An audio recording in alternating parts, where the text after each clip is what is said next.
ایک بار آن حضرت صلی اللہ علیہ وسلم لوگوں میں بیٹھے ہوئے ان سے باتیں کر رہے تھے۔ اتنے میں ایک دیہاتی آپ کے پاس آیا اور پوچھنے لگا کہ قیامت کب آئے گی؟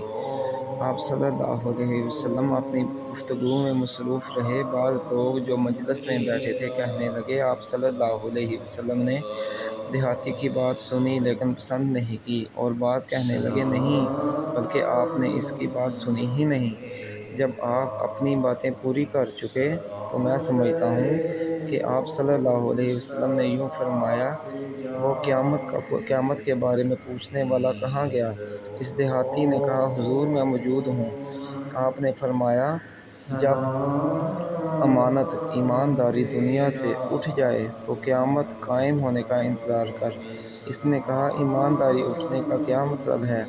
آپ صلی اللہ علیہ وسلم نے فرمایا کہ جب حکومت کے کاروبار نالائق لوگوں کو سونپ دیے جائیں تو قیامت کا انتظار کر۔